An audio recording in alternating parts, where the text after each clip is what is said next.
Does anyone really, truly know what time it is? Just,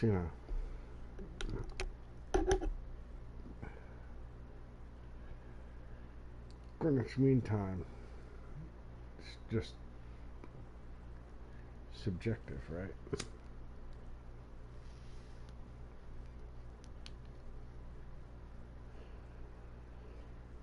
It's just a point where they say this is where all time should be, but what if it was 3 miles west?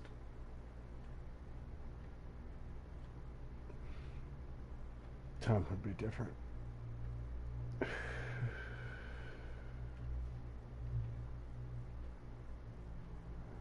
course they don't. Nobody knows anything. Agreed. Even though I don't even know each other. We're like strangers. Sure, I've adjusted all the game settings to your exact specifications, but who hasn't? Yes, most other games do. He's correct.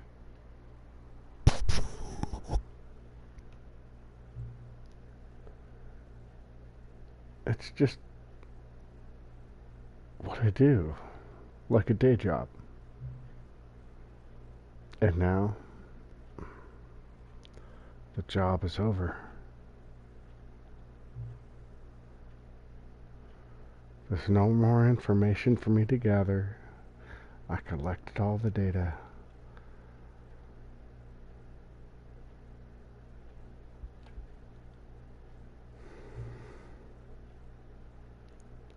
I still don't really know you. You don't know me. And neither of us know what time it is.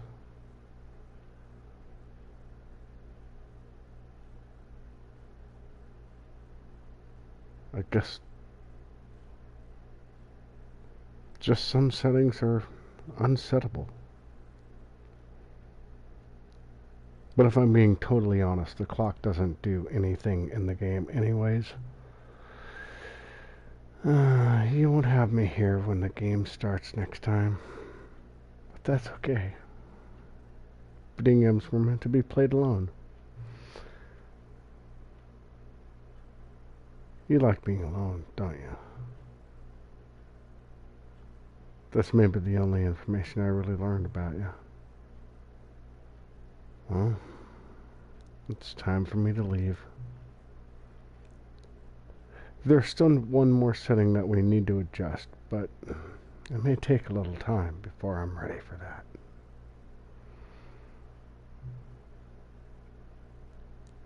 It's not really in my job description, but that's okay.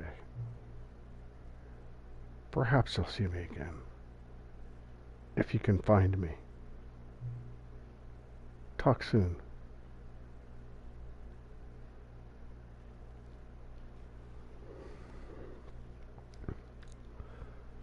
Thanks.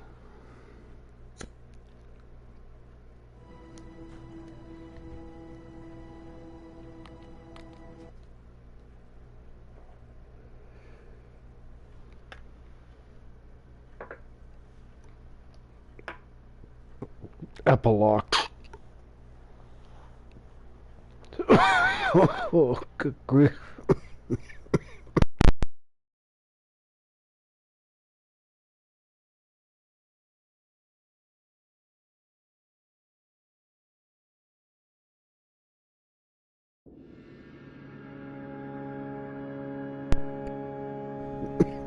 Cough to it. Cheers, guys.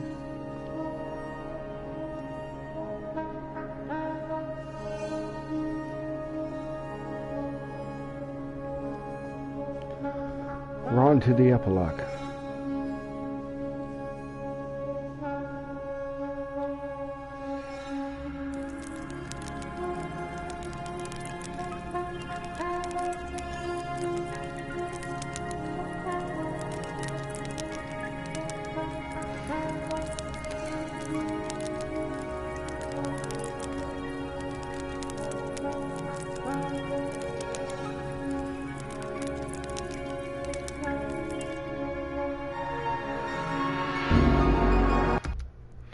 Now, I'm assuming all of this has to be taking place right after you've left the facility from making time pass.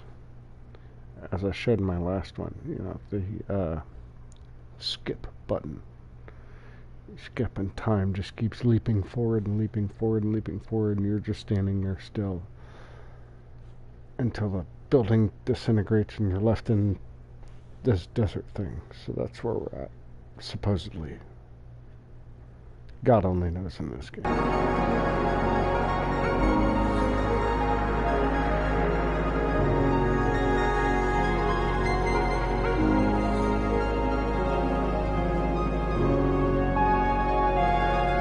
We're standing on top of the building that's gone.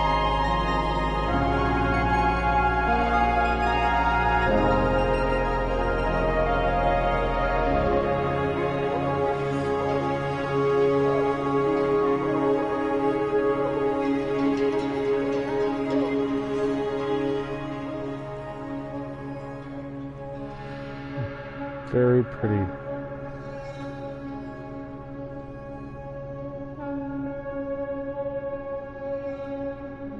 That's what it is.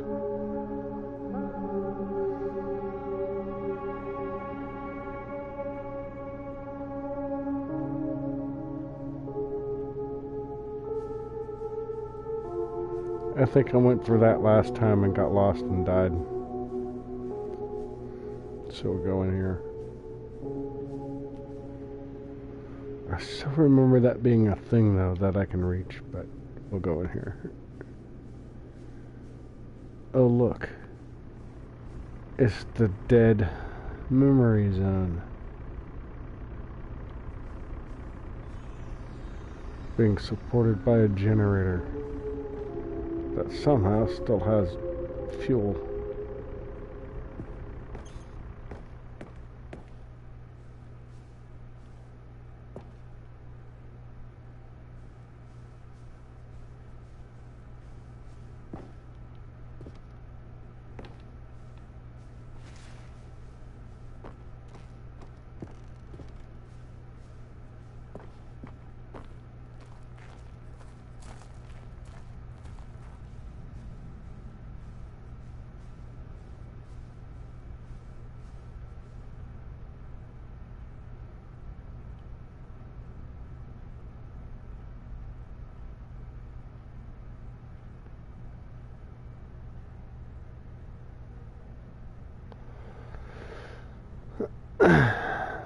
Like as many, I enjoyed my time with the original Stanley Parable, which underscores how truly disappointed I am with its sequel, where the first game teamed with originality. The Stanley Parable 2 is dull, uninspired, and often insulting to its fan base, rather than expanded on what made the first game enjoyable. The sequel veers off into territory nobody asked for. An infinitely deep hole. Who cares?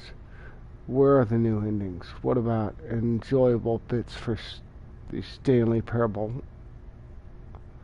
But it has it. What?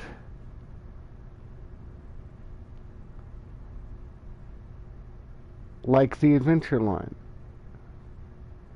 Instead, we get an uninspired side quest collecting figurines. Even the diversion feels incomplete. Collecting all of the figurines gives you nothing. I must say, though, I found the bucket to be quite comforting.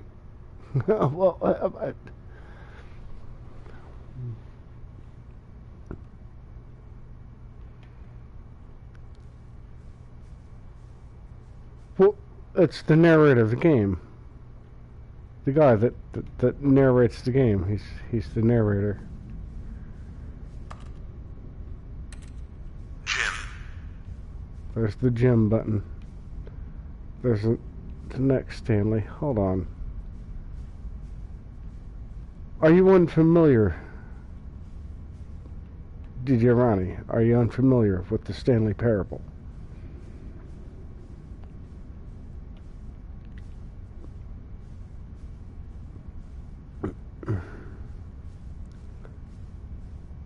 Because right now it's silent because I lost the narrator.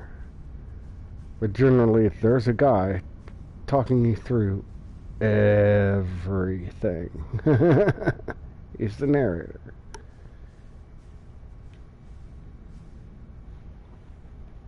Holy crud, dude. Hold on.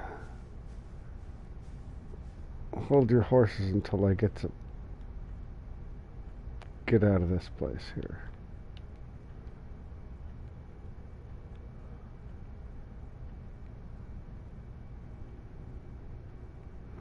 Oh my gosh, I think I broke the game. I did. Begin the game again. Here we go. This is a story about a man named Stanley.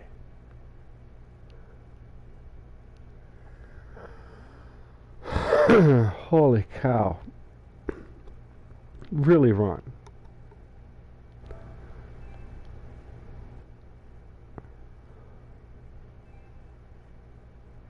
This is the story of a man named Stanley.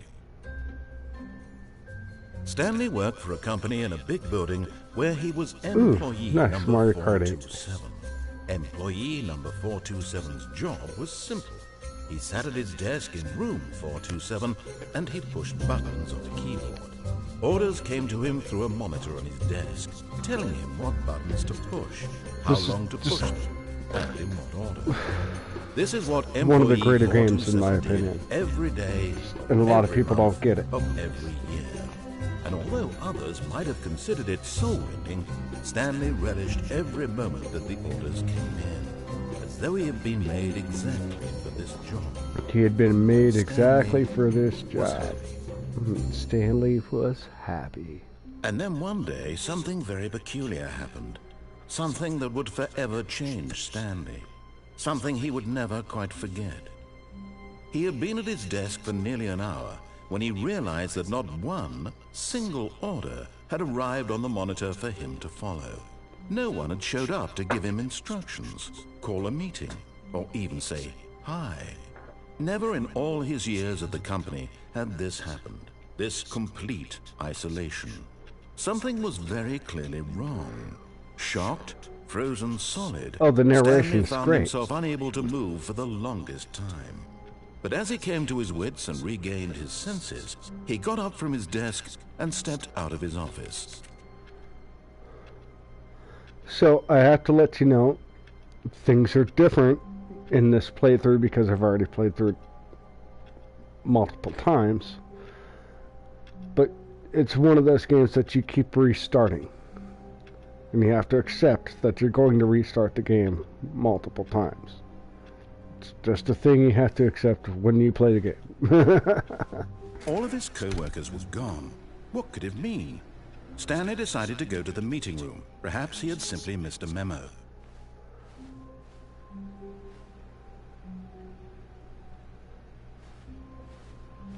Okay.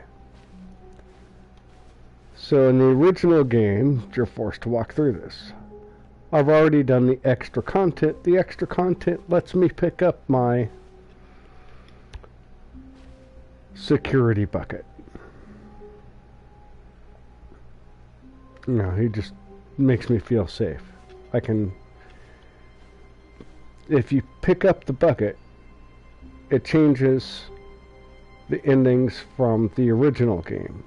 You still do it pretty much the same way, but stuff changes. It takes a lot of humility to carry. So I've got a good one for you guys that I haven't done yet. And then proceeded onward.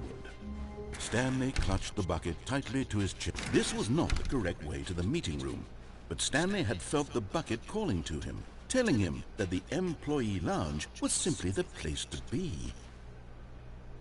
Void Raptor, Chaos Demonic, everybody's here. And here it was. Had the bucket turned out to be correct? Was this better? No, never mind. The bucket was wrong. Stanley took the door on his left to go back to the meeting room.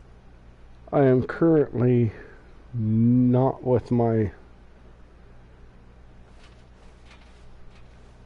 thing, so like I can't. No, said the bucket.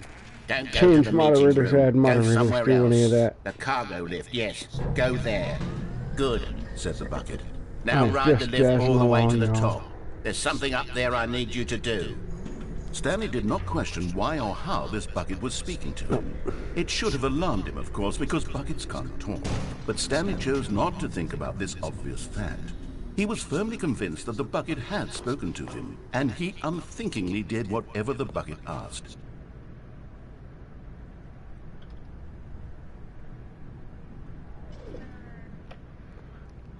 Dig it, guys. Community growth. You can tell this is my bucket because it's got my name slapped on the side of it, and it's got my picture of my bucket on the bucket. That's my bucket.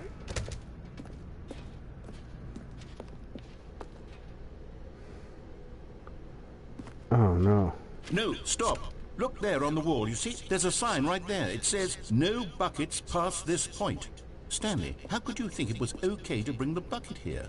Unless, what if the problem is that you actually don't know what is a bucket and what isn't a bucket? Is everybody That would aware of explain what lot a about your bucket behavior is? up to this point. Which, if that's true, well, my goodness, I think we have to do something about it. I mean, This we misunderstanding really need. could have dire Yes, consequences on the entire rest of the game if not addressed quickly and properly. I agree. So much of the impact of the story is dependent on your understanding of what is and isn't a bucket. Please, step in here for a moment. Never question a bucket too much, man. Buckets have been through everything. I mean, how many times has a bucket been crapped in and, you know, puked on and have to clean up everybody else's problems? Buckets are worthwhile, and buckets are great for cleaning things up and making it go away too.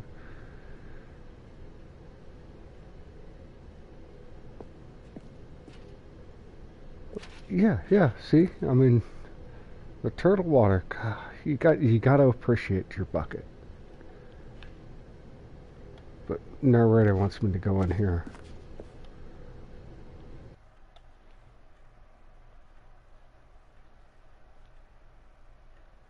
Okay, guys, get your thumbs up and thumbs downs ready, because there's a bucket quiz.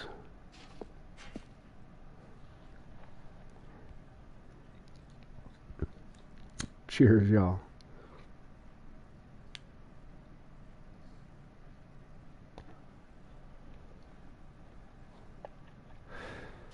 Now then, I'm going to run you through some test scenarios, and you'll tell me whether or not the thing I'm showing you is a bucket. Simple enough, right? This should tell us everything we'll ever need to know about what is or is not a bucket. Okay, let's begin. Item 1. Is this a bucket? Okay, guys, let's vote. Raptor, is this a bucket? DJ, is this a bucket? I'm going to say it is a bucket.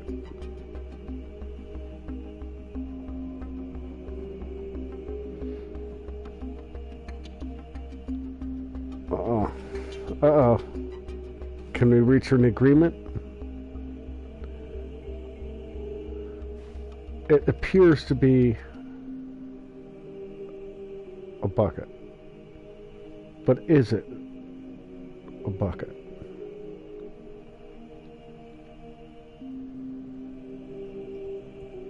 Yes, it's a bucket.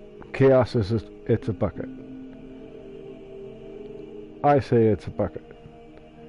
DJ says it's a bucket. Raptor says no. I'm gonna go with yes. It's a bucket. Incorrect. This is not a bucket. Of a bucket, not It an was a actual hologram bucket. of a bucket. See, there we go.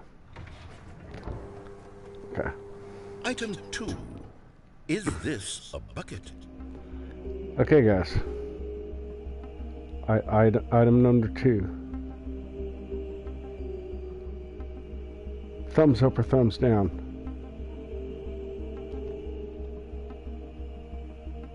Let's get a vote. Thumbs up, thumbs down. Is it a bucket or not?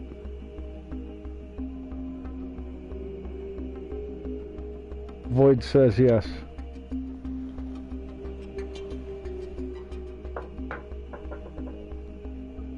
Chaos says yes.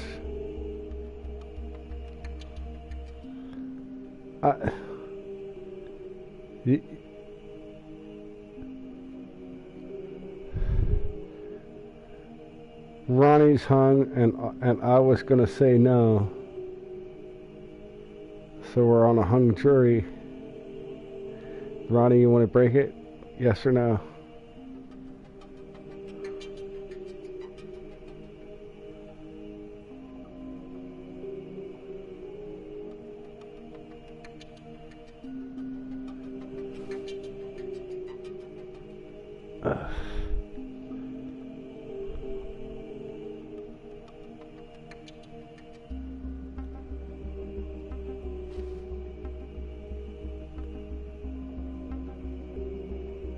We're going to say no. Correct. It is a 3D printed recreation of a bucket, not an actual bucket. See, there we go. We made the good guess. It's a 3D printed. Item 3. Is this a bucket? It sure looks like a bucket, man.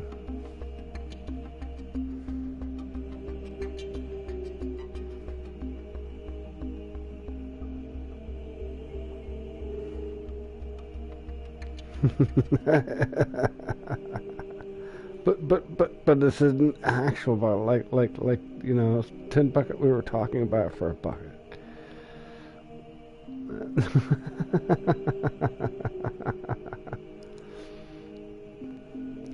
We got one vote yes for this being a bucket.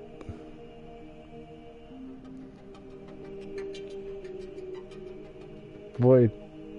Chaos.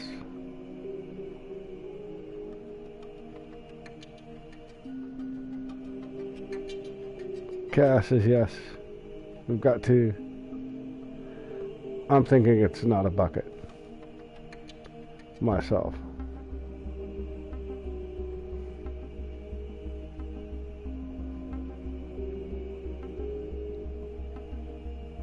Yes, but probably no. So, 3 out of... Okay, guys. It is it. Correct. It is. This is a bucket. Good job, everybody. Good job.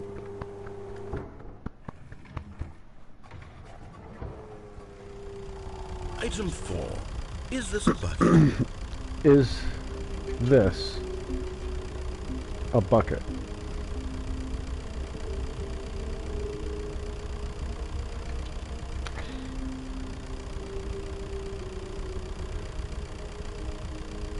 See, now we dealt with projections of what looked like a bucket, but it wasn't a bucket. This could be a bucket with a projection of something that's not a bucket.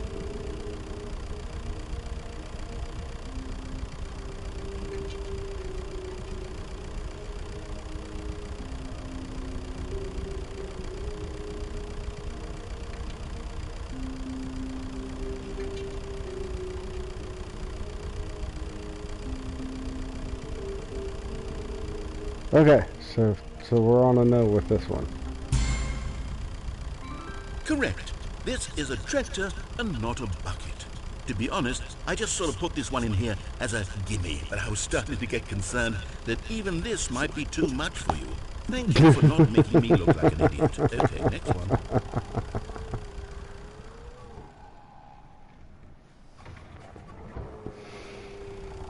Is this a bucket? Uh-oh. Uh-oh, now it's making you think.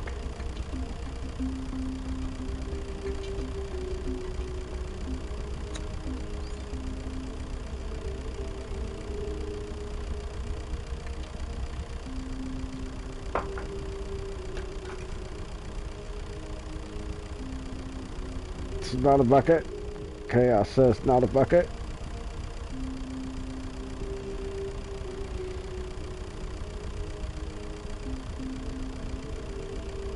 It is a bucket, but still no. Okay, so 2 no's. Void, what do you got? Still here? Probably not. Let's see here. Where's my other light?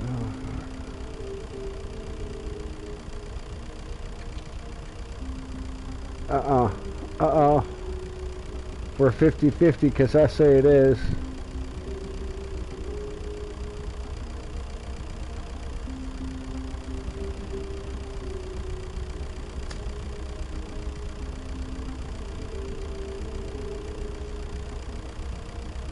Who's got the strongest argument that it is or it isn't?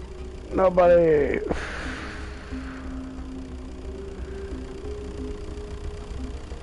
Let's see. I need just one more viewer and we can figure it out. This is a bucket.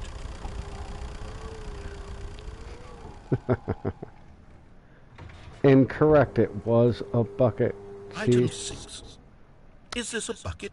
Is that a bucket, guys? Can you tell?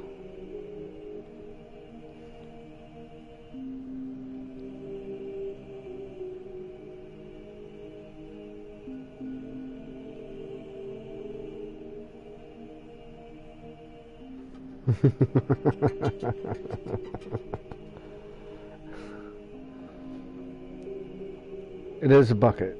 Ronnie says it's a bucket. I think it's a bucket. Chaos says it's not a bucket.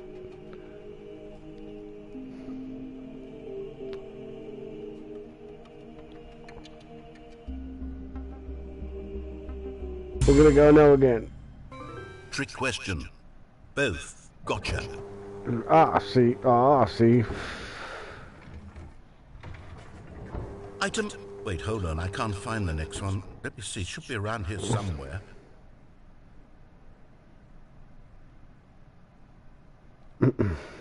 Is this a bucket? Well, this one I would definitely have to say no. Agreed? There's nothing there.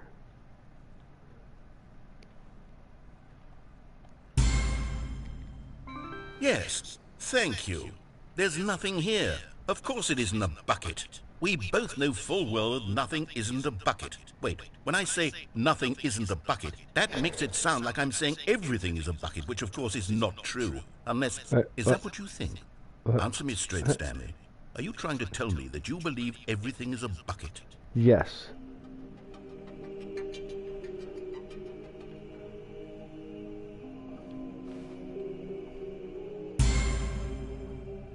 Everything is a bucket. You know what? I'm too confused to even sort it out. I've lost all sense of perspective. What is a bucket? What isn't a bucket? Mere moments ago I could answer these questions with confidence. And yet now I'm somewhat adrift. Do any of us know what a bucket is?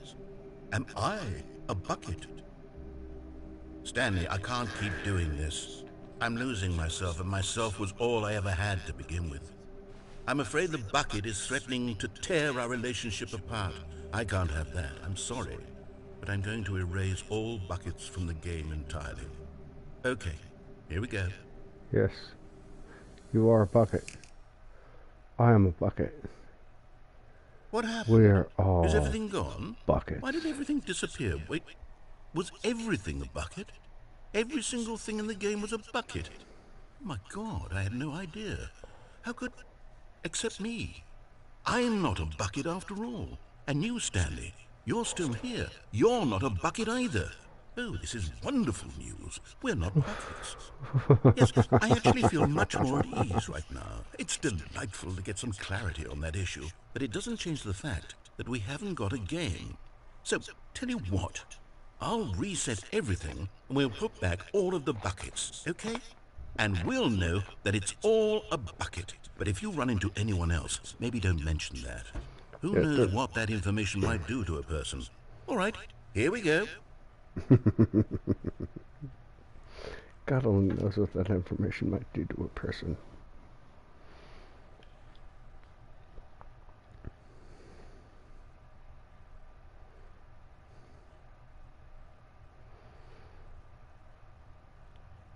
Boy, you guys would enjoy my stuff of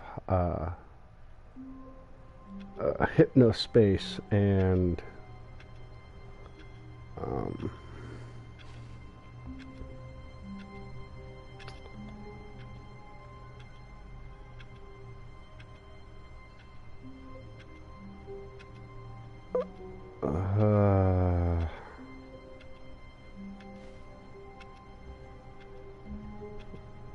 oh gosh, I can't think of the other game. Can't think of the name right now. All of his My co-workers brain were isn't gone. Stanley. What could it mean? Stanley decided to go to the meeting room. Perhaps he had simply missed a memo.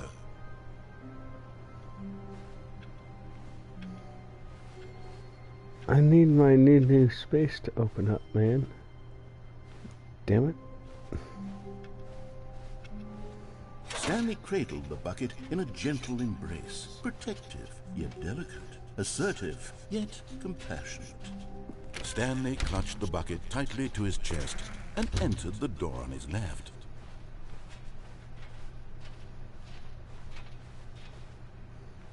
Still no one was here. Stanley needed the bucket's warmth and comfort now more than ever. Perhaps his boss's office was where he'd find answers.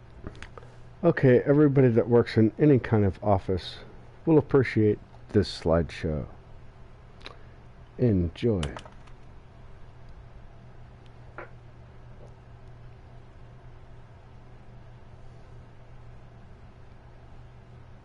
Cheers, everybody. Everyone is unique. You must evolve.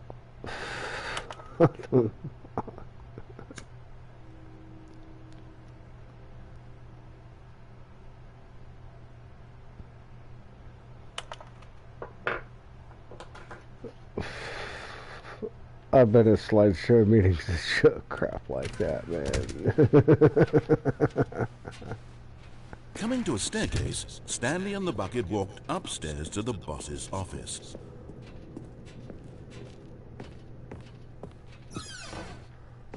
What's in the boss's bathroom? Writing on the wall. Ooh, money. Money. Money in the morning, money in the evening.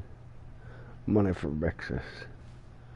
Money Christmas.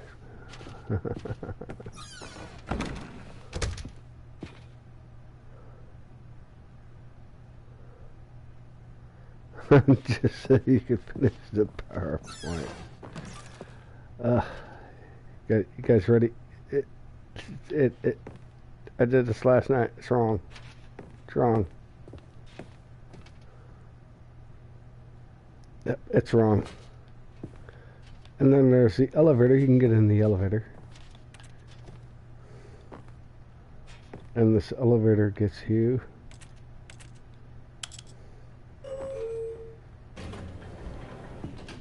some fantastic elevator music.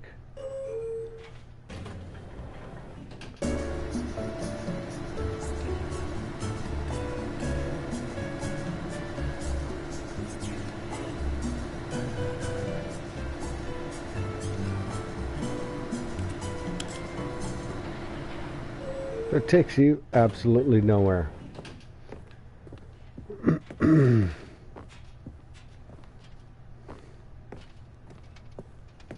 Stepping into his manager's office, Stanley was once again stunned to discover not an indication of any human life. Crushed by the weight of this revelation, Stanley may have broken down into an emotional dumpster fire if not for the soothing presence of the bucket. Even now, the bucket did not react, except perhaps a tiny glow of warmth. Subtle. I had a whole thing with the bucket But and the an number 3 unmistakable spark earlier. from somewhere deep within.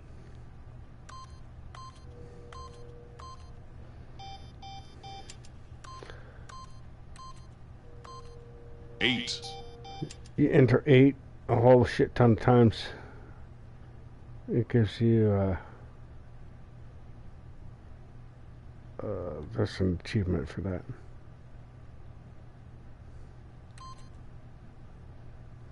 2, 8, 4, 5. Stanley just sat around twiddling his thumbs, but Stanley guessed the correct code by sheer luck. Was it that the bucket knew all along? Was the bucket guiding him? Yes, this is certainly the most logical explanation. Certainly.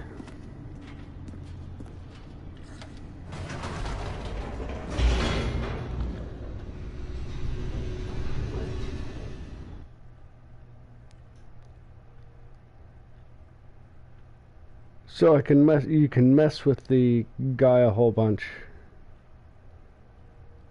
The narrator, you can defy what the narrator says a whole bunch, downward, or plummeting towards an unknown fate.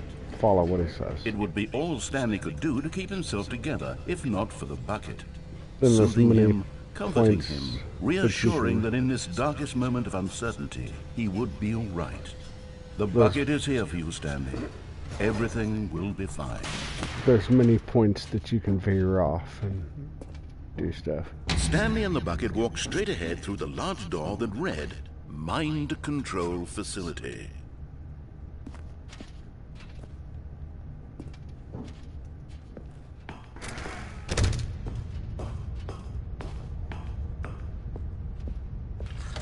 The lights rose on an enormous room packed with television screens. What horrible secret did this place hold? Stanley and the bucket both wondered to themselves.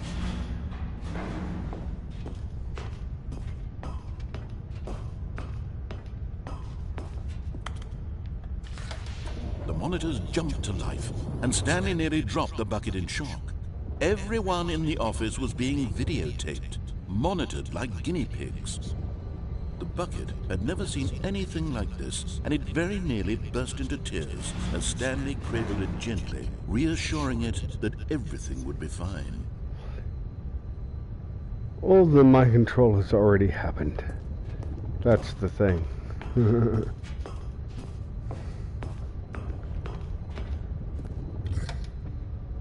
Was the bucket under the mind control facility's influence as well? Had the bucket been told to do things it didn't wish to do? What kinds of things does a bucket want to do or not want to do in the first place? These questions raced furiously in Stanley's feeble mind. No! He screamed into the bucket. Mind. He couldn't accept it. His own life in someone else's control? Never! He squeezed the bucket tighter. His one friend in the entire world. At this point, he could trust no one except for the bucket. No one.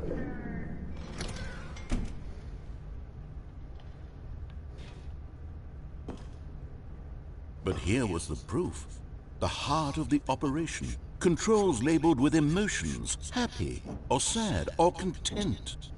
Walking, eating, working, all of it monitored and commanded from this very place. And as the cold reality of his past began to sink in, Stanley decided that this machinery would never again exert its terrible power over another human life. For he and the bucket would dismantle the controls for good. Two best friends, Stanley and the bucket, up against the world. They high-fived in a really cool way, and the bucket made a sassy comment about taking down the system. Let's do it, guys. Mind control idle awaiting input. What's that say down there? I can't read that crap. That's way too tiny. Oh, hold on. Mind control, delete,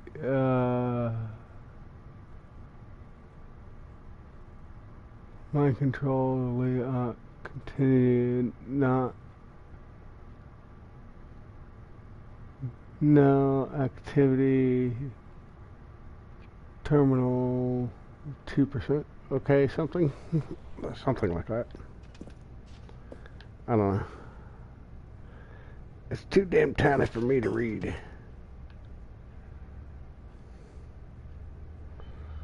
System power on. But at the last second, the bucket jumped in and pressed the button to turn on the controls. Stanley gasped in horror. Had this been the bucket's plan all along? To take over the machine and claim the power for itself? How could the bucket have betrayed him like this? Stanley was prepared to throw the bucket away in disgust when suddenly an image appeared upon the enormous screen. Oh no. Birds. Silly, silly birds. The control buttons became active again.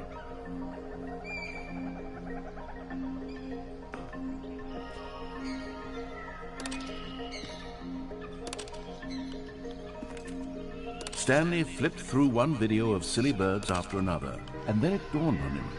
This wasn't a mind control facility at all.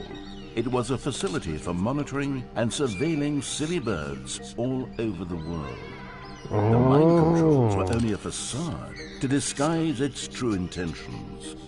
Had the bucket known this all along? Stanley marveled at the metal genius in his hands, the one who had pointed him towards this incredible discovery. Stanley and the bucket never found freedom because they spent the rest of their lives here in this place, living through live streams of the silliest birds imaginable. Of all the possible paths his life could have taken, this one was surely the best. And Stanley was happy. Penguins. Everybody loves penguins.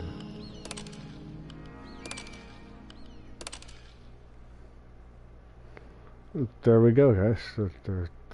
There's one ending. Silly birds.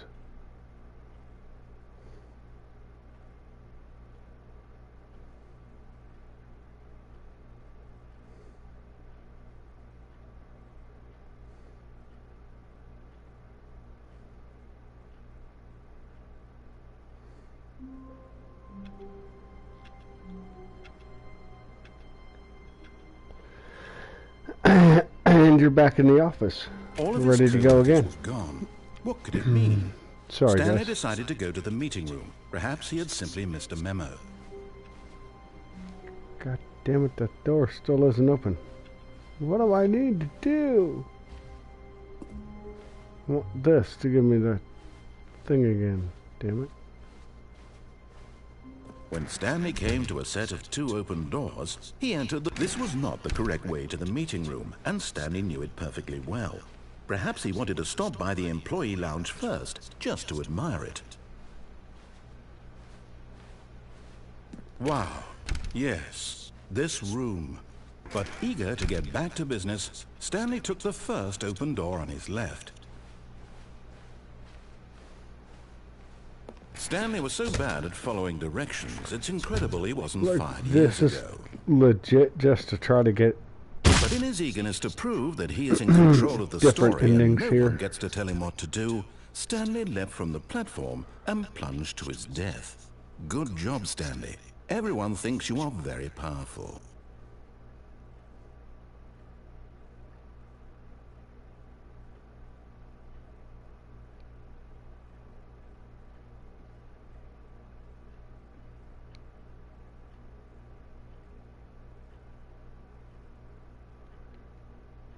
Henny. Good deal. See you, man. I appreciate you dropping in. It is. It's like a thing of quantum leap. All of his co-workers were gone. What could it mean? Stanley decided to go to the meeting room. Perhaps he had simply missed a memo. Damn it. It's still not open.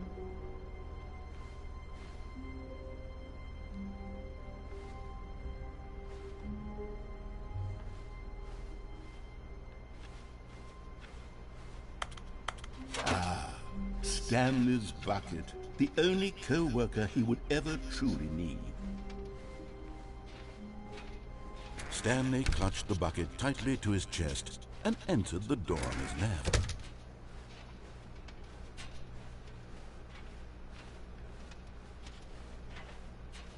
Still no one was here. Stanley needed the bucket's warmth and comfort now more than ever. Perhaps his boss's office was where he'd find answers. Coming to a staircase, Stanley and the bucket walked upstairs to the boss's office.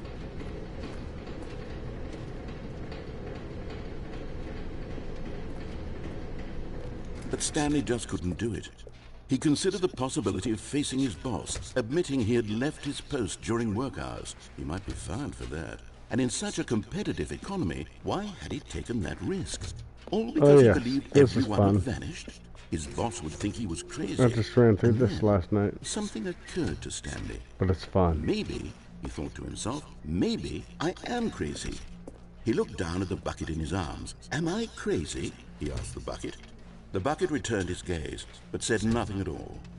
That's strange, Stanley thought. Usually the bucket is a source of guidance and wisdom for me in difficult times such as these. He held the bucket close, yet felt none of its familiar reassurance and comfort. And that's when Stanley realized, this isn't my bucket. It's just a normal, everyday bucket. Someone else's bucket, perhaps. How did I end up with someone else's bucket? This is all terribly wrong. Surely no good would come from this. Who knows what sorts of bizarre hallucinations Stanley might experience without the psychologically grounding presence of his bucket. And indeed, now he noticed that the runes were repeating, which was, of course, very odd.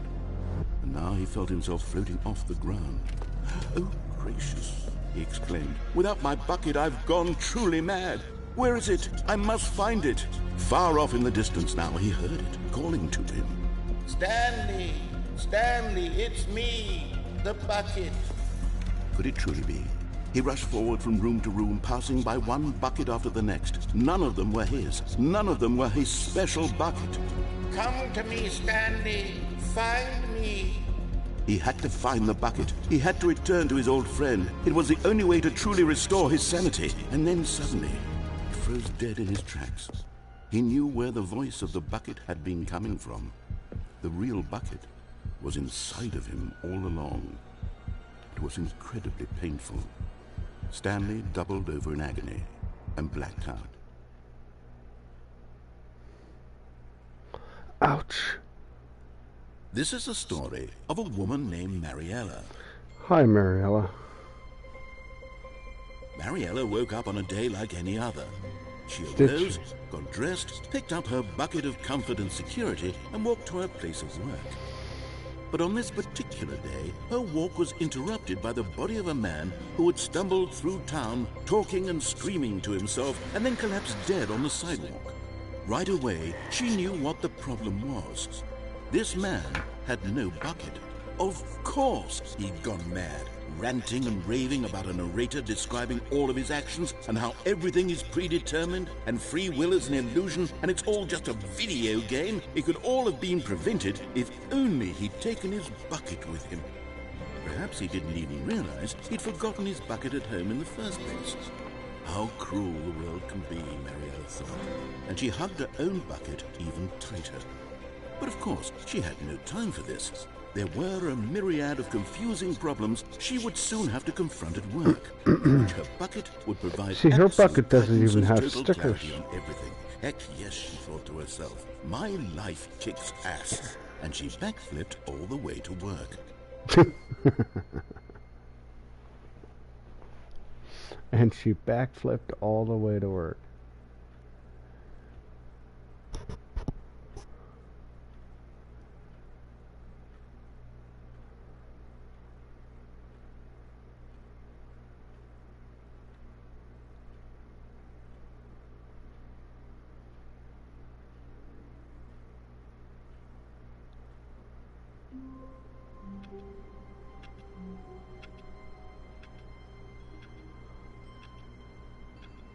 Yeah, you lost your bucket. But you were dreaming apparently. You were like sleepwalking without your bucket, or something like that. They don't make it very clear, do they?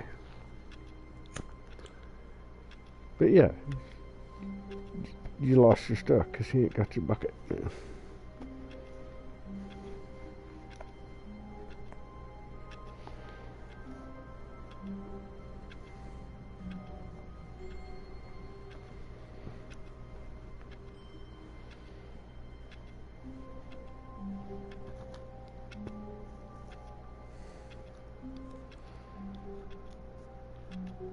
Alright. All of his co-workers were gone. What could it mean? Stanley decided to go to the meeting room. Perhaps he had simply missed a memo. No matter how hard Stanley looked, he couldn't find a trace of his co-workers.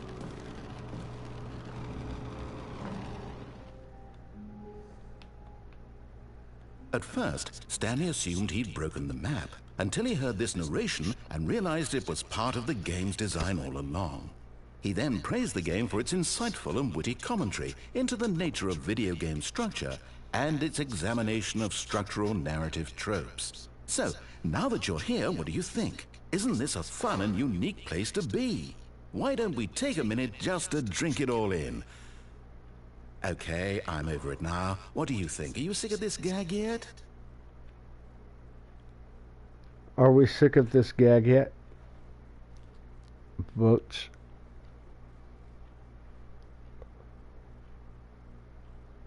Void, DJ, Chaos, Henny. What are the votes here?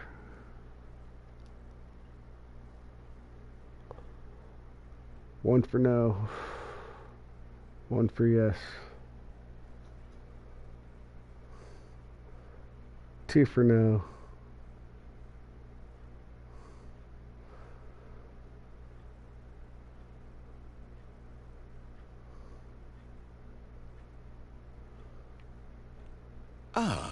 then in that case we'll continue.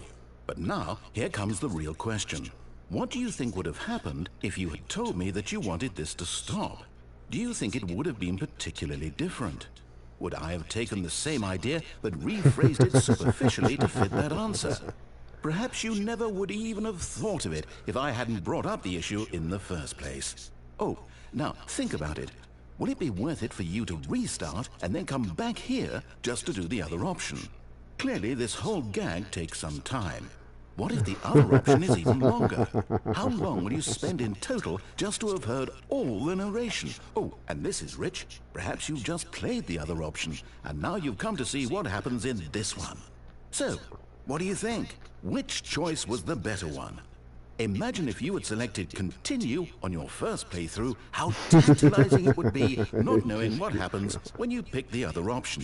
Indeed, you are one of the lucky ones. Though if the other option is really miserable to listen to, then perhaps you're not. In fact, I'm just going to say that no one who's listening to this is lucky. Well now, I've built up the other options so much that I'm going to stop talking and leave you to your decision whether to come back here, continue with the game, or just sit in this spot forever and ever. Cheers. And that's what it does.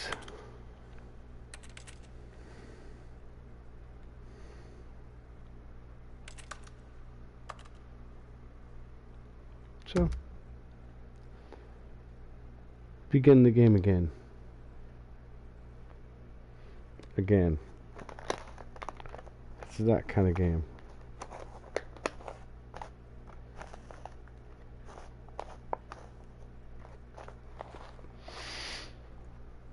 So this is a story about a man named Stanley.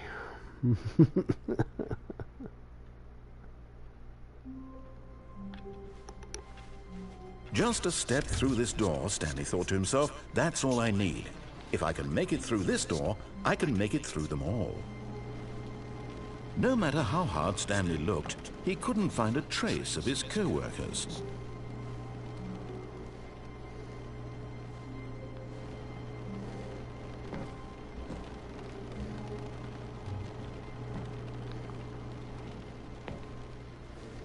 Dang it.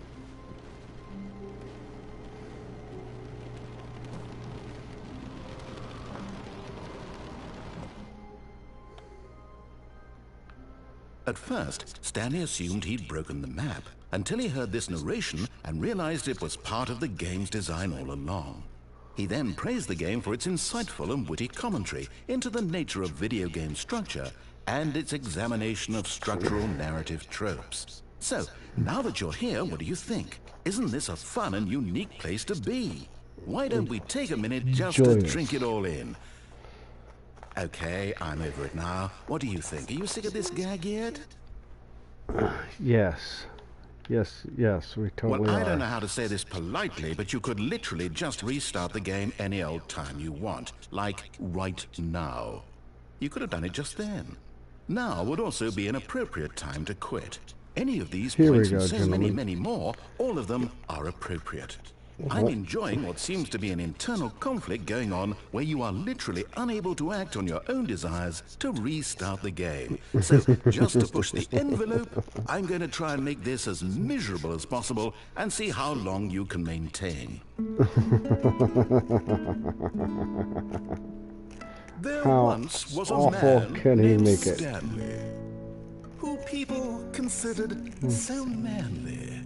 But the truth must be told, he was not very old, and was quite particularly gangly. What Stanley liked most was his buttons. He pushed them like some kind of glutton. He did it all day in a meaningful way, but his brain had long ceased to function. Which is why he is in this parable, and lives an existence quite terrible. And if you are not strong and keep playing along, you too will become quite unbearable. You too will become quite unbearable. Oh yeah, that was great.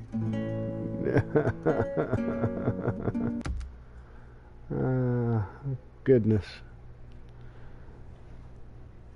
that was awesome. I forgot about that. What do you guys think, man?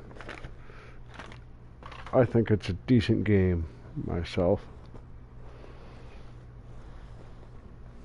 I got other people just can't enjoy it.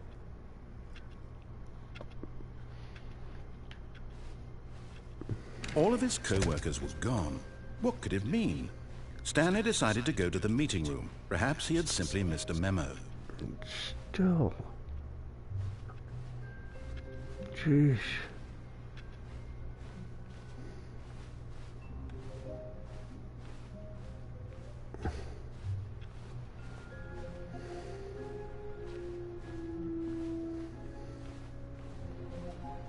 What else do I need to do? No matter how hard Stanley looked, he couldn't find a trace of his The co-workers. computers. I haven't done the computers.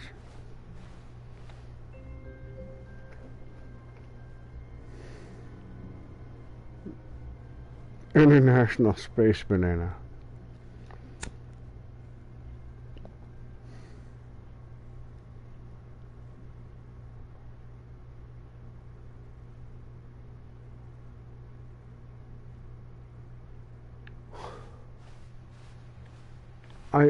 International Space Bananas. I gotta say I'm not familiar on that. See, this one is crazy. I do the computer, and then you have to restart the game.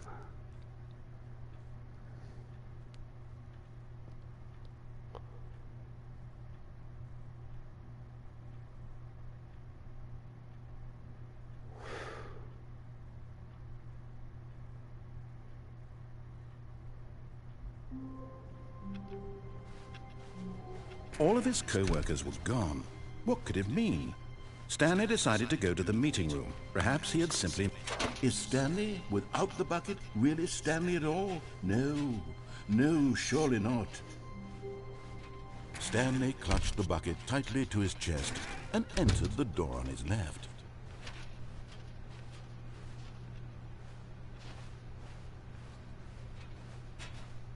Still no one was here. Stanley needed the bucket's warmth and comfort now more than ever. Perhaps his boss's office was where he'd find answers.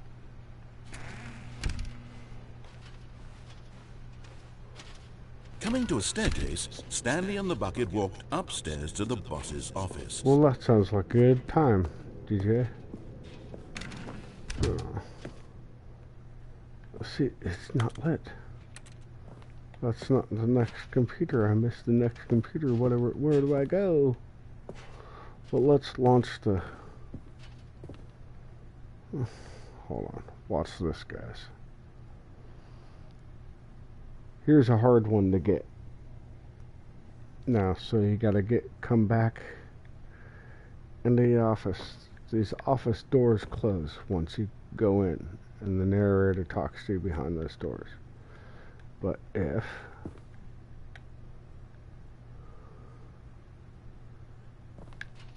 Stepping. let's see, narrator's behind the doors, doors close. You have to step in and activate the doors and then run right back out.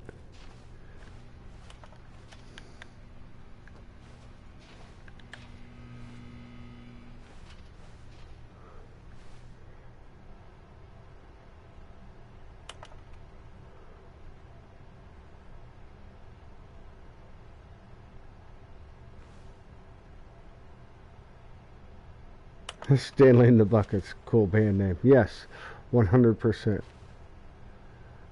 How to solve a dispute with a coworker. Let it all ball up. Take it out passive aggressively. And send it on to somebody else. Let it all ball up. Using slides to ensure employees and yeah. Remember, everyone's unique, especially you. What the heck, man?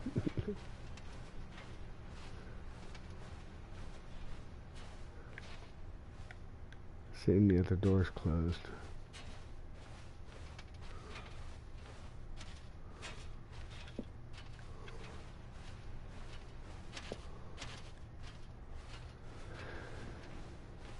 So, this is the door next to my office.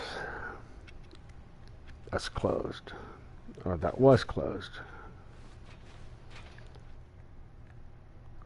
Y'all ready for this?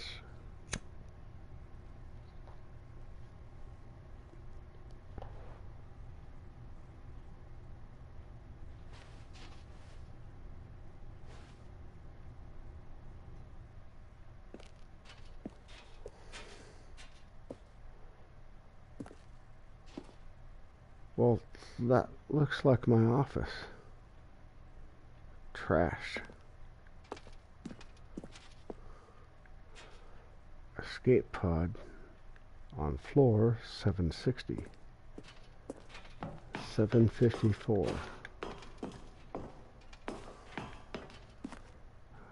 755. Well, that looks like my office. But trashed. No signs.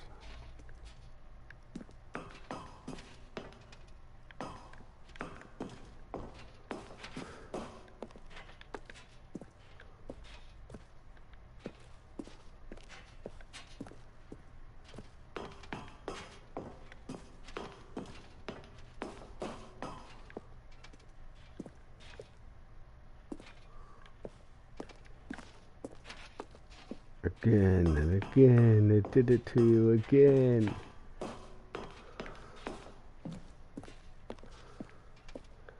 You're in the same place again.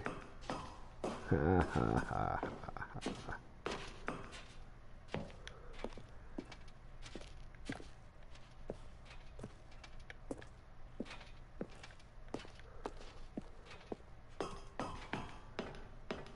I had haunted house mazes built like this.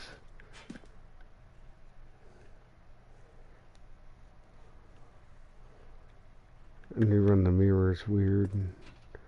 Okay, so escape pod launch bay. Good luck reading that, guys.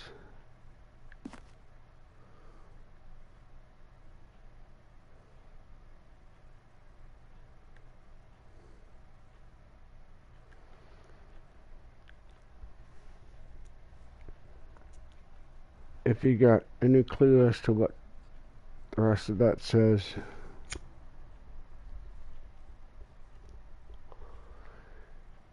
share it with people. There is a screen breakthrough somewhere that does save the whole thing, but I don't care to look it up right now.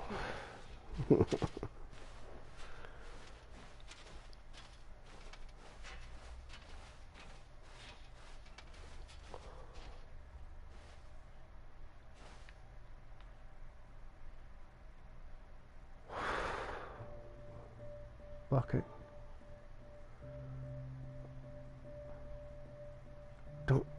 Don't. Shh. It's okay. I know. We've been through a lot.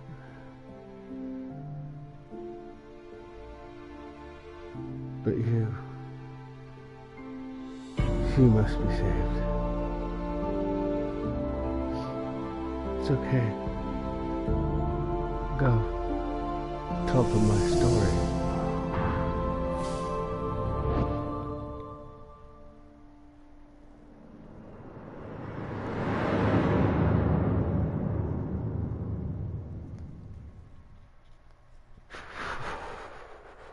There we go, guys.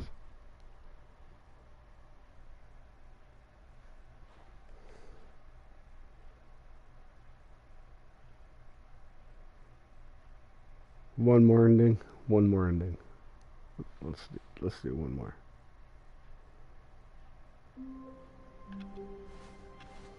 I can't wait to tell this story to my co-workers, Stanley thought. How amusing they'll find it. Oh, won't we all just laugh and laugh at the time I thought everyone had gone missing. No more bucket.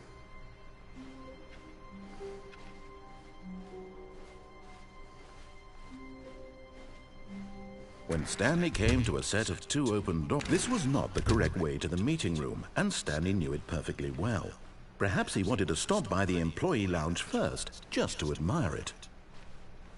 The lounge was sublime, a work of art. But eager to get back to business, Stanley took the first open door on his left. I totally could. But I'm not. Because I want to show Stanley you guys. was so bad at following directions, it's incredible he wasn't fired years ago. I want to show you guys the video. Look, Stanley, I think perhaps we've gotten off on the wrong foot here. I'm not your enemy, really, I'm not. I realize that investing your trust in someone else can be difficult, but the fact is that the story has been about nothing but you all this time.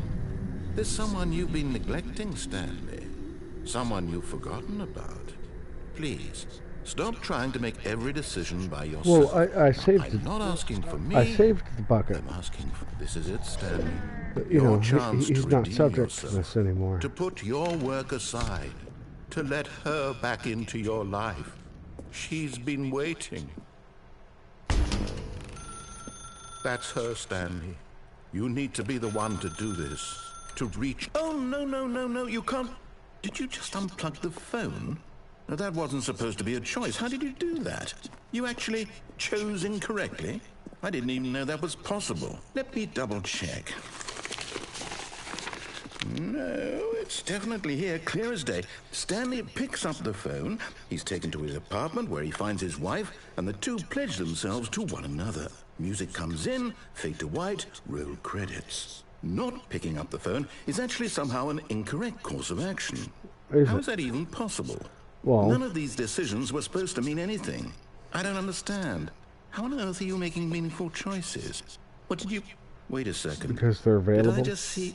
No, that's not possible. I can't believe it. How had I not noticed it sooner? You're not Stanley.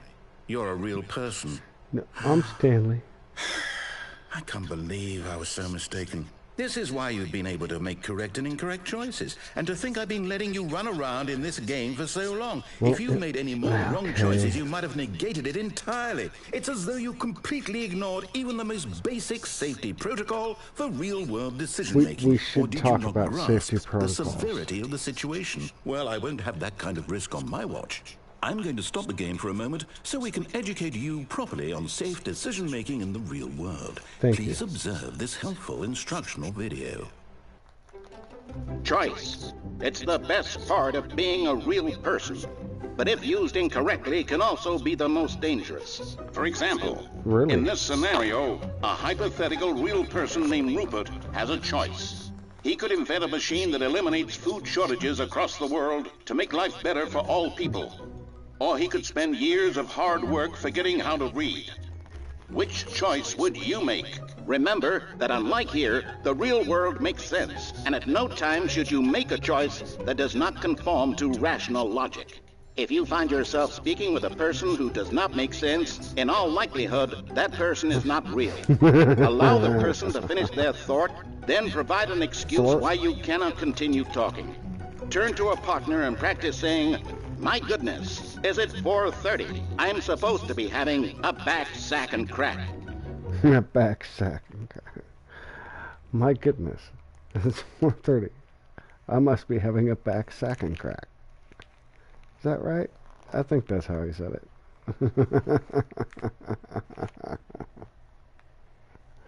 My goodness, that is fun. Excellent.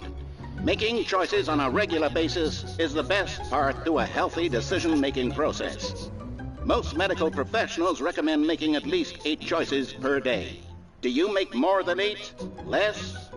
And finally, if you begin to wonder if your choices are actually meaningful and whether you'll ever make a significant contribution to the world, just remember that in the vast infiniteness of space, your thoughts and problems are materially insignificant, and the feeling should subside.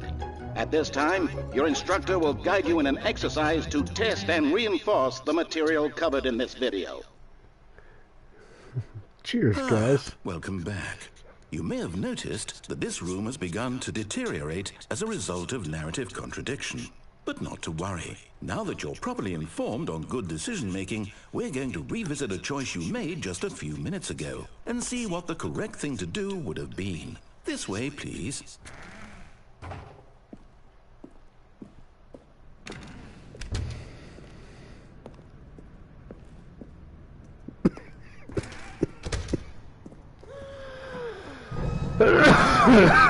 Excuse me. We can't have you jumping off the platform and dying.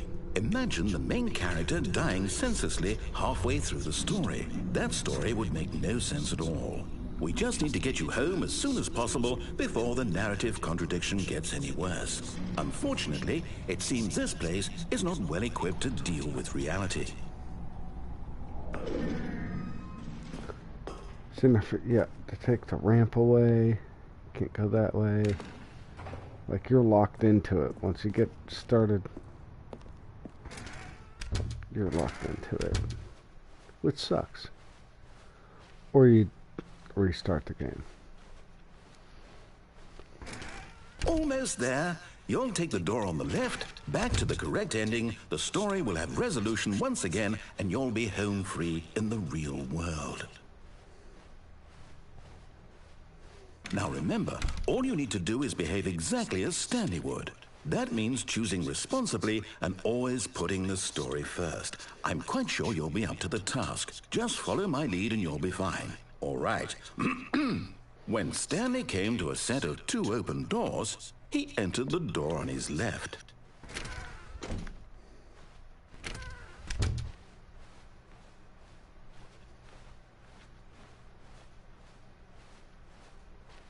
Yet there was not a single person here either. Feeling a wave of disbelief, Stanley decided to go up to his boss's office, hoping he might find an answer there. Get a Coming nice to a rest, man. staircase, Stanley walked upstairs to his boss's office.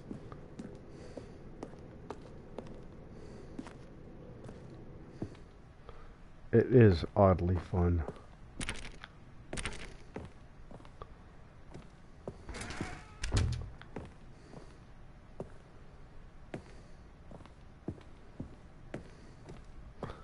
Oh no. A new place. Stepping inside his manager's office, Stanley was once again stunned to discover not an indication of any human life. Shocked, unraveled, Stanley wondered in disbelief who orchestrated this, until he saw the door with a voice receiver next to it. Surely behind this door lay all the answers to his questions. And beyond all probability, he knew the passcode. He had seen it on his boss's computer just last week. Night Shark 115. Was this the code to open the door? Would it still work? There was only one way to find out. Stanley had been trained never to speak up, but now he would draw from within himself the courage to face the unknown. Please He drew a speak sharp clearly breath into the and then receiver. spoke the code.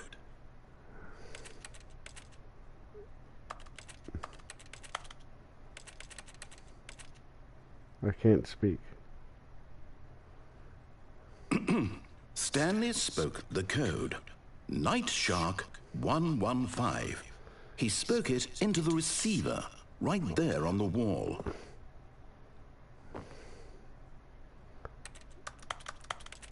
Night Shark 115. I'm sorry, is there a problem? You didn't Can't mishear work. me, did you? Please speak Stanley the code into the can't receiver. speak. Otherwise, we can't get on with the story. This is a crucial step. Well, Stanley can't speak. Okay, fine. You're not going to do it. But you know what? It's pretty What? humiliating to bring you this far, only for you to suddenly decide you have better things to do. I asked you for this one single thing, for your respect. The kind of respect Stanley shows for his choices. He knows what it means to take a story seriously. If you didn't want to see what I had to show you, then why did you come here? You had a choice, you know. You could have gone through the door on the right. You could have done whatever the hell you wanted over there. Why did you come this way? Speak. Say something to me. Explain yourself, you coward. You... behave exactly as Stanley would. That means choosing responsibly and always putting the story first. That's where you gotta restart the game. 'Cause you go the other way and it just breaks, and then you go the other way and it just breaks.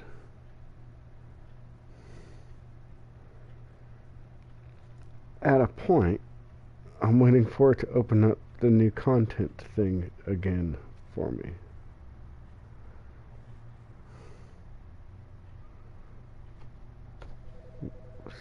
I don't know what else. Oh, no, somebody's ringing the phone for me. Whose phone's ringing? Good morning. Thank you for contacting the Future Happiness Foundation. We are confirming your shipment of 1,327 cardboard boxes to your place of work. Can you verify that this is correct? Yes! Understood.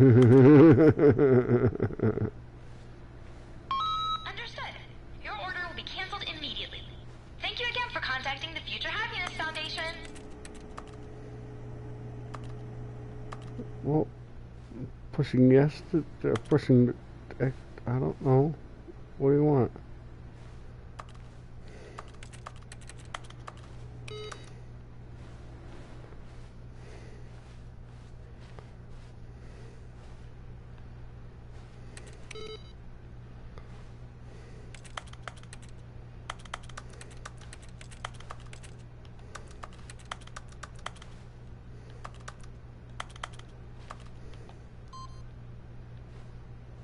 Huh.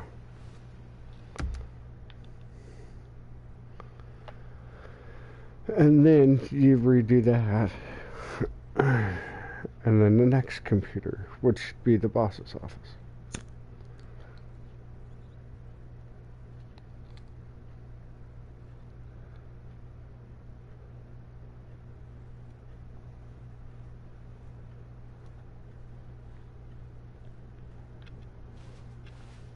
All of his co-workers were gone.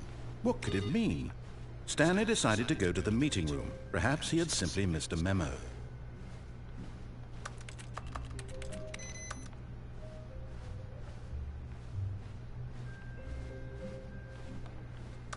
As Stanley lifted his bucket, he felt a connection to all buckets everywhere. This adventure, he decided, was for all of them. Stanley clutched the bucket tightly to his chest and entered the door on his left. I sure did. I clutched the bucket tight. Still no one was here. So happy Stanley to see needed him. the bucket's warmth and comfort now more than ever. Perhaps his boss's office was where he'd find answers. Coming to a staircase, Stanley and the bucket walked upstairs to the boss's office.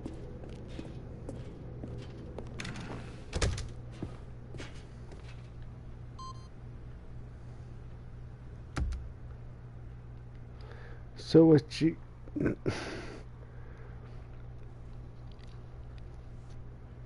This game at points, just like, well, not as much. Hyperbolica. No, not Hyperbolica. Well, Hyperbolica uses it heavily too. Superliminal. Like superliminal spaces. You're using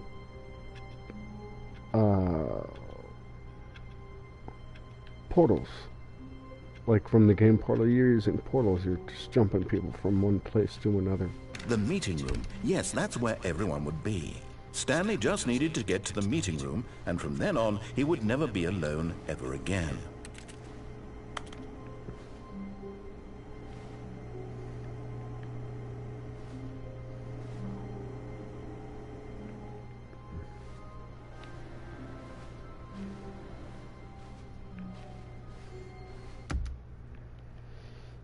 That says that's received, so I should only have one left. Which I don't know where that's at. I think that's at the very end of the game.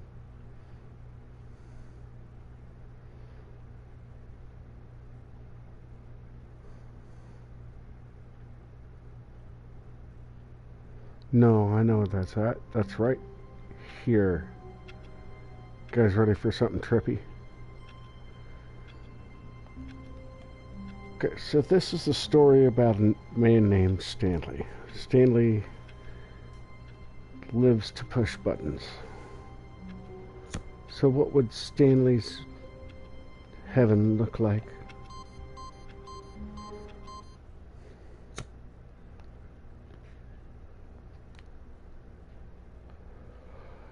Cheers, guys.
Moving on.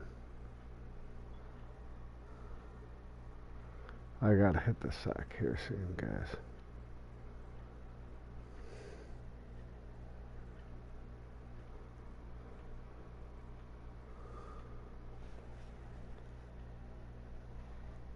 I'm thinking another good bit and a cigarette, and I'll head out here.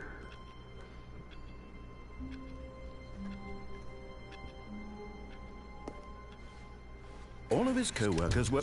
Wait, no. This isn't the right office, is it?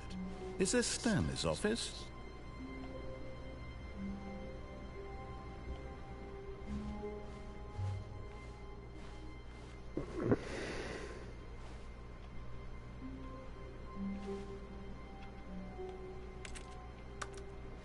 What new mysteries lay in store for our bucket-loving heroes today? Let's find out.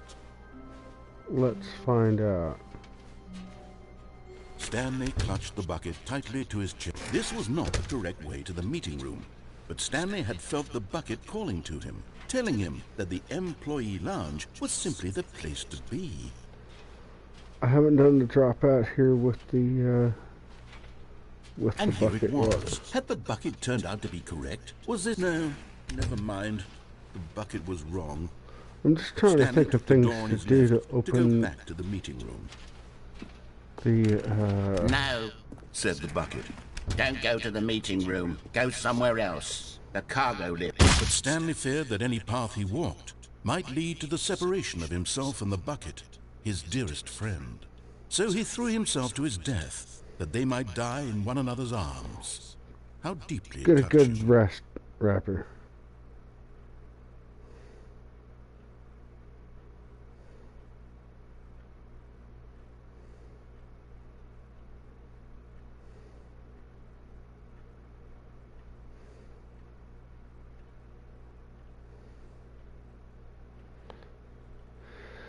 I'm sitting here wondering what I have missed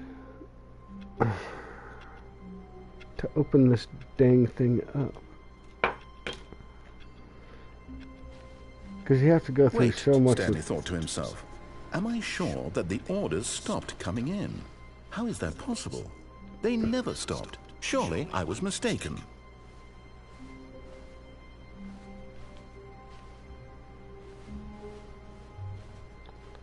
Too late now. Oh, no. Let's open. Wow. What? No, the orders were still missing. For now. And that's still good to go again. Oh, because I don't have the bucket.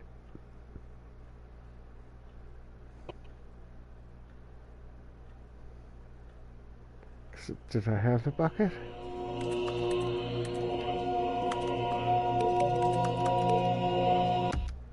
Or is it like I can go get the bucket and come back and do that? I don't know. What? Oh, that must be it. That must have been it. Now do I have to do it all again because I did it twice and messed it up or something? Man.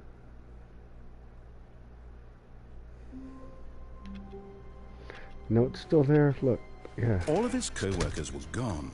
What could it mean?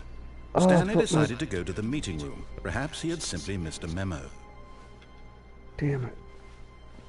Now it's closed.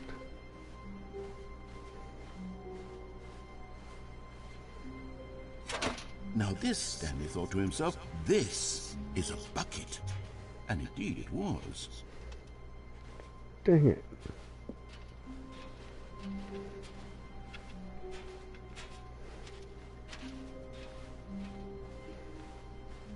Stanley clutched the bucket tightly to his chest and entered the door on his left.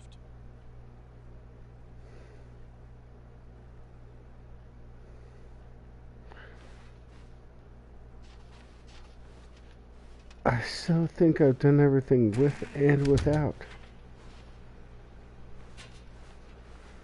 That's what's got me so confused, is like I think I've done it all. Still What's no this one was there? here. Stanley needed the bucket's warmth and comfort now more than ever. Perhaps his boss's office was where he'd find answers.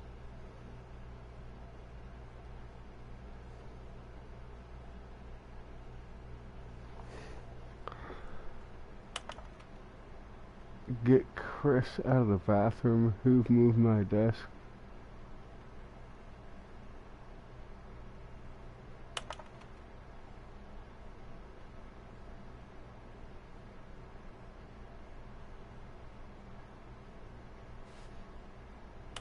Tomorrow, complete today's unfinished agenda items.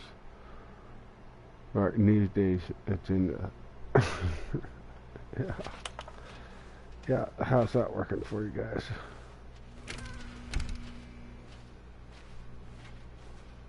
Coming to a staircase, Stanley and the bucket walked upstairs to the boss's office.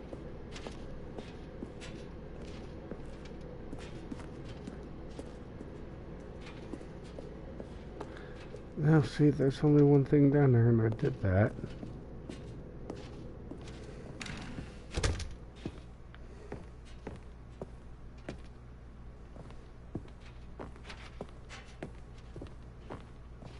The thing said something about the bathroom. Has it changed yet? No. It's all the same stuff. Stepping into his manager's office, Stanley was once again stunned to discover not an indication of any human life. Crushed by the weight of this revelation, Stanley may have broken down into an emotional dumpster fire if not for the soothing presence of the bucket. But Stanley guessed the correct code by sheer luck. Was it that the bucket knew all along? Was the bucket guiding him? Yes, this is certainly the most logical explanation. Well, that way. Oh. There we go.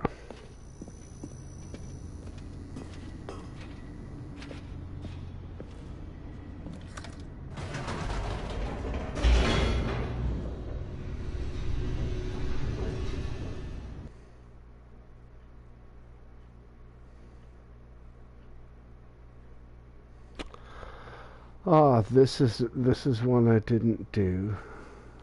There you go.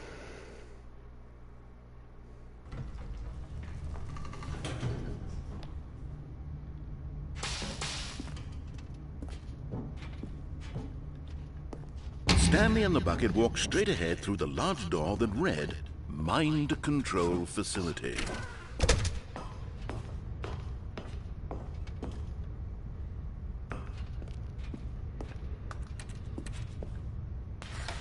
The lights rose on an enormous... I think that's the thing I'm missing.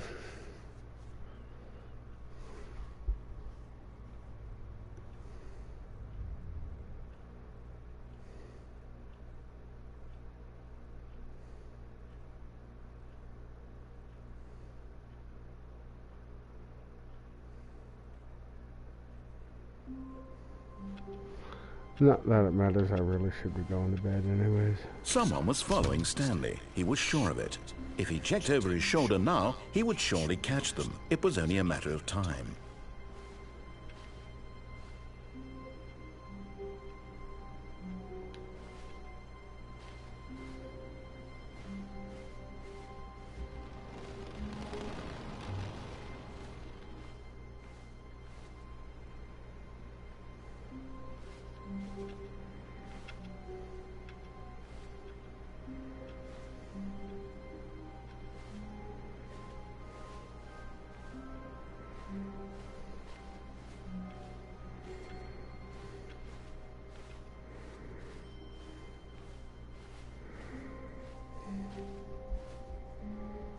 When Stanley came to a set of 2 open doors, he entered the door on his left.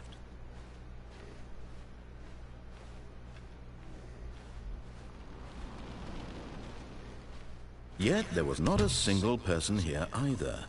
Feeling a wave of disbelief, Stanley decided to go up to his boss's office, hoping he might find an answer there.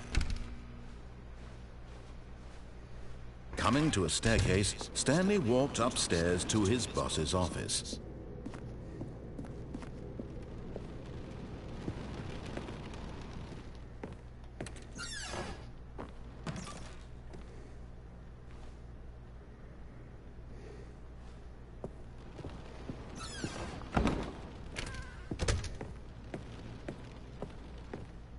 Stepping into his manager's office, Stanley was once again stunned to discover not an indication of any human life. Shocked, Unraveled, Stanley wondered in disbelief who orchestrated this. What dark Stanley was in such a rush to get through the story as quickly as possible, he didn't even have a single minute to just let the narrator talk.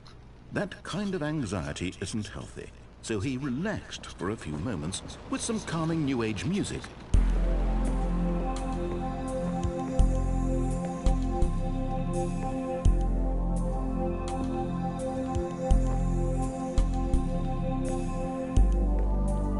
Feeling soothed and rejuvenated, Stanley calmly walked forward into the opened passageway.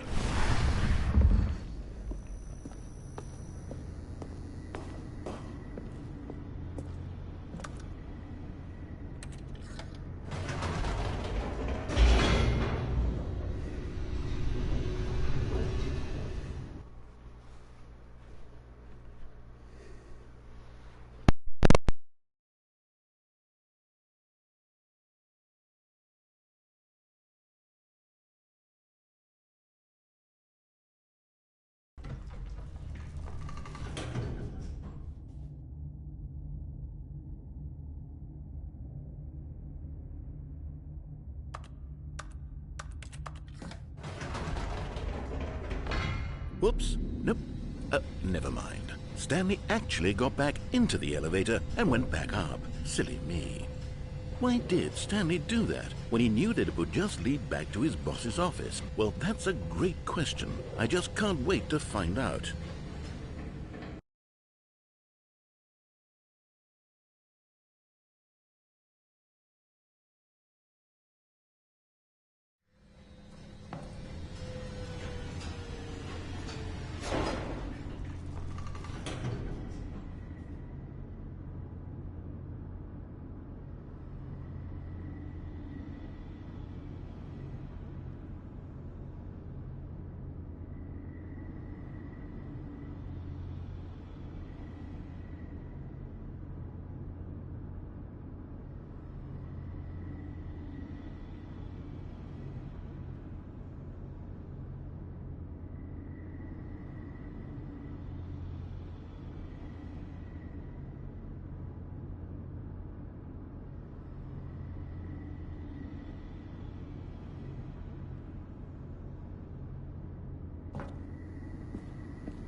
Here we are, Stanley. It's your boss's office. Exactly the way it was before you got onto the elevator. It's still just exactly what it is. What a decision you've made to come up here and look at the office again.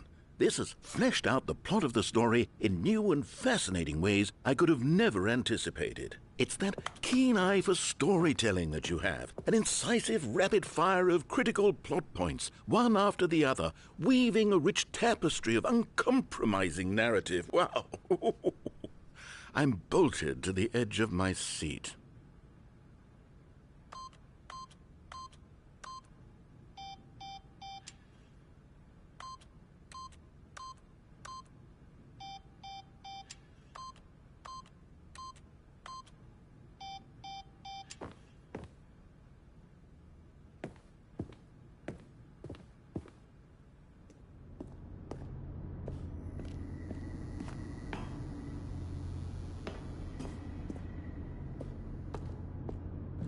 Incredible. Now he's getting back into the elevator and going down again. Ladies and gentlemen, how does he keep coming up with all of this?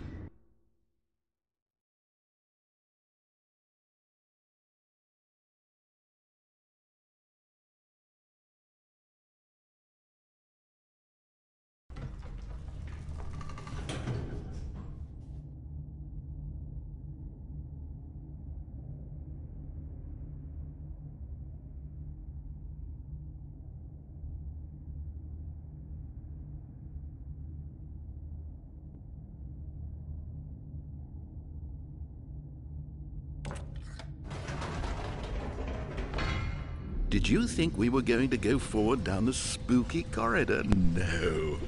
It's time once again to go back up in the elevator. I can't even begin to grapple with what might be up there. Is it the boss's office again? Or what if it's the boss's office this time? The suspense is killing me. I'm betting it's the boss's office.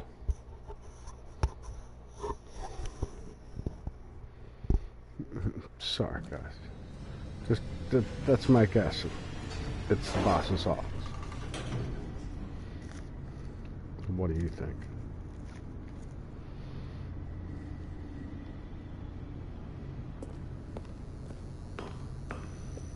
Oh, look, it's the boss's office.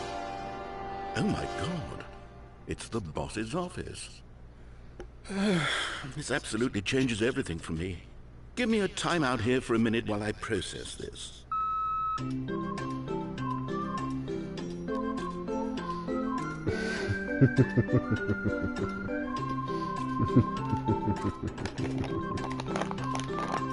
Yes. Okay, I'm ready. I'm prepared to embrace this stunning revelation and to move forward with... No, wait. No, I need more time to process.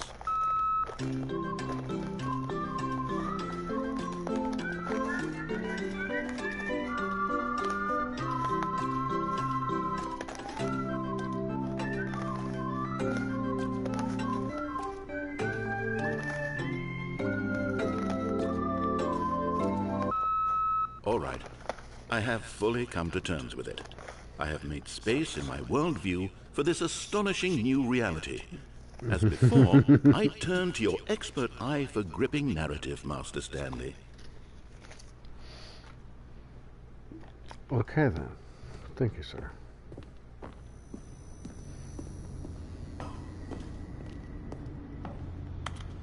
Of course. Going back down in the elevator.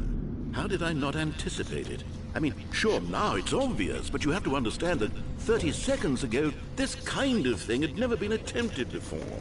I had no frame of reference to even anticipate it. That's just how revelatory Stanley's decision-making is. A breath of fresh air in a landscape of storytelling that has grown stale and repetitive. Stale and repetitive, he says. Oh, thank you for sticking around, everybody. I do appreciate it.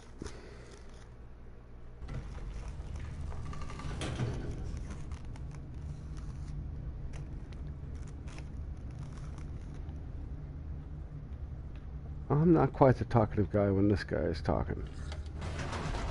Because, I mean, there's just so much.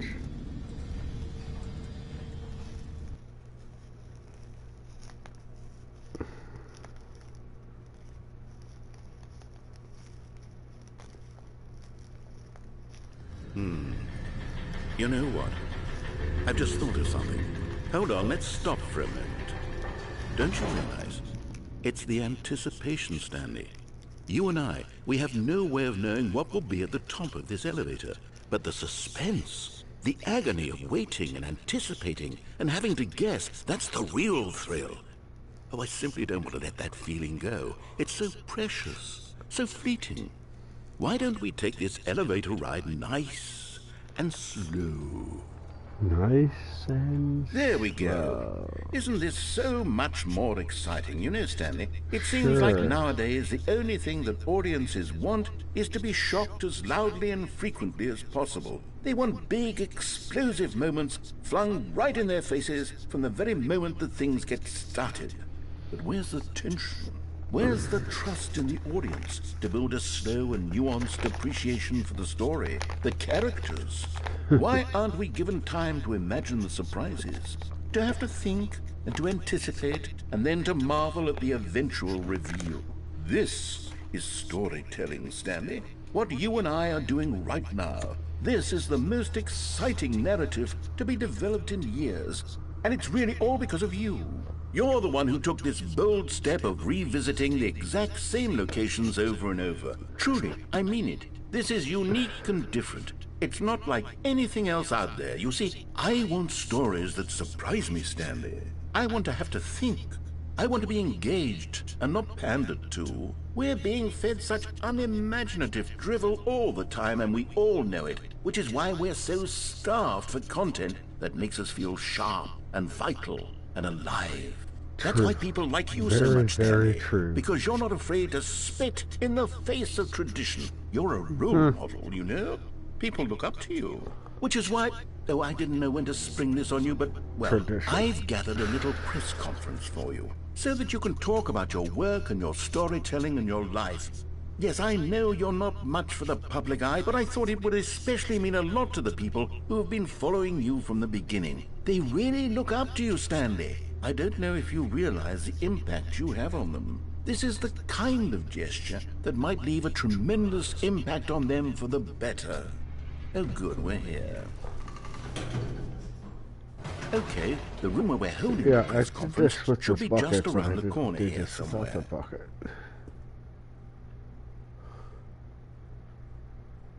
Well, see, it's all the same stuff. It's all the same stuff. World peace, baby. Ah, yes, here it is, just through this door. Last night, the Stanley sentient machine. All right, are you ready? I've told them you're going to speak a little bit about the nature of surprise in storytelling and what it means to craft a truly unpredictable narrative. Oh, don't worry, you'll do great. Just be yourself and speak from the heart. I'm really Almonds, proud chair, of you, drum, Stanley. table, Okay, nut bar. it looks like they're ready for you. Go get them.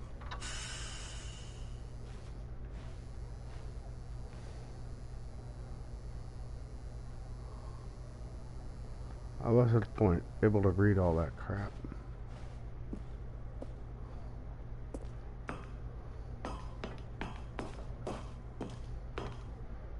And it's all just generic.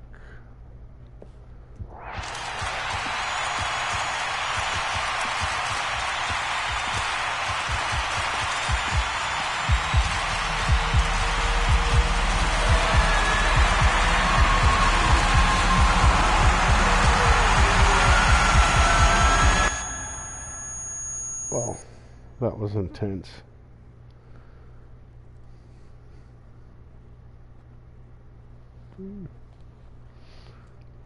Stanley made it big.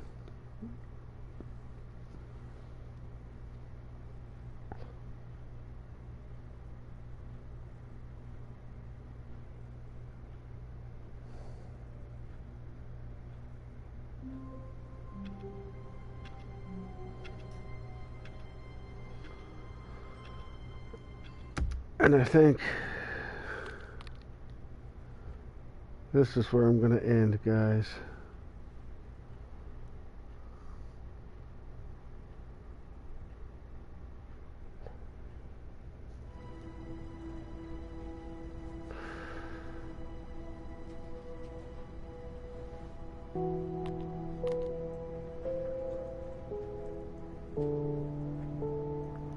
Y'all have a good evening.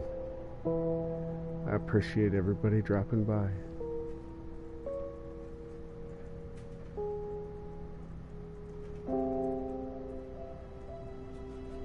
I love how this hallway curves. Watch that. Isn't that groovy?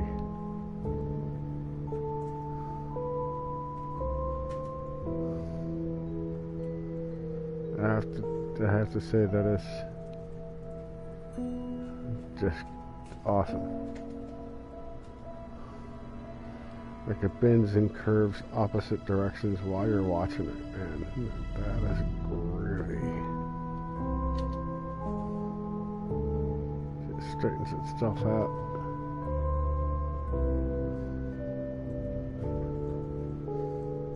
That is just cool.